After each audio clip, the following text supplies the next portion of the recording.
Hezbollah being disarmed. What we haven't talked about was what happens to the Shia people, what happens to the Hezbollah military, what happens to the people, what happens to the south, and why is Hezbollah armed? So I want to give you just a framework of what we're doing, and then Morgan can answer your questions. If you think about it, for you, Hezbollah is a political party. Shias represent 30 to 40% of the population, and you have a very good set of leaders today, in my opinion. The major three leaders, the president, the prime minister, the speaker, are all trying to do the best job they can for you of ushering to a new era of tolerance, a new era of peace, and ultimately prosperity. So why is Hezbollah armed? You have outside interference. What's the outside interference? Iran, Israel, the apprehension of Syria. What did we do? We went to Syria. I can tell you President al-Sharaa has no interest in having an adversarial relationship with Lebanon in any way, zero. There's no Sunni fundamentalist cause that he's targeting a weakness in Iran or a perceived weakness in Shia as an opportunity for him. He's looking at the historic relationship of hand-in-glove cooperation of what Lebanon and Syria could be ultimately. That's a fact. And he's running to border alignment, discussions, and a boundary agreement. Running to it.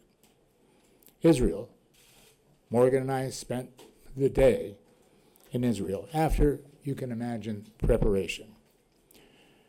The idea responding to the heroic act that the president, the prime minister, the council had taken in responding to suggestions that we had given them as to what could a disarmament and withdrawal plan be. Again, going to with disarmament is what can we do for Hezbollah to show them they don't need to be armed. Nobody wants to go to a civil war. I can tell you Israel's response was historic. What they've said to us personally, what they've said to the president in actuality, and what they've given in a press release to you is they will meet tick for tat in exact cadence.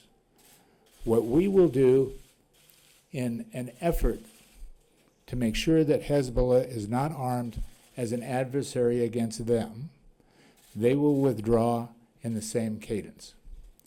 The reason they couldn't respond specifically is we didn't give them specifics yet.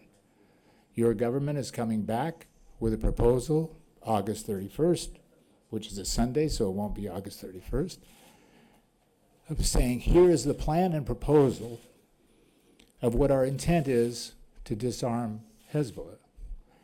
When they see that, they will give their counter-proposal of what they will do in withdrawals and security guarantees on their border, their boundaries, those 5 points, in cadence with what we're giving them. So the big picture is if you take the adversaries away, so if you take Israel and Syria away as a discussion with Hezbollah and saying, great, you from 1982 on, you needed to be armed, you were a militia, we had the Palestinians, we had the Israelis, you were serving a cause, there's no need to serve that cause. LAF can do it, you can be a part of it, but when we talk about the economic zone, we have to have a substitute for what happens because there's another outside party that we just talked about, Iran, that we have no direct relationship with.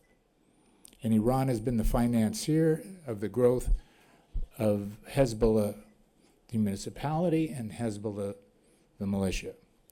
So how do we substitute that? We bring the Gulf countries in simultaneously in a new economic zone, which will have some depth to it in the next few weeks, as to what can happen with outside investment.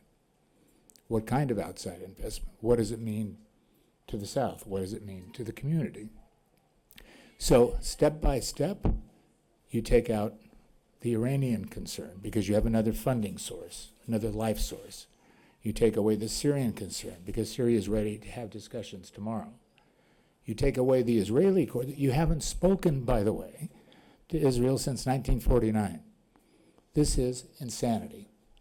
And I'm not even going to go towards the fact that eventually you're going to have to speak to Israel. Whether it's a deconfliction, whether it's normalization, whether it's ultimately a peace agreement, there's only one road to ultimate peace and prosperity in this region. And that's for everybody to speak with each other and for America to vanish from this scene.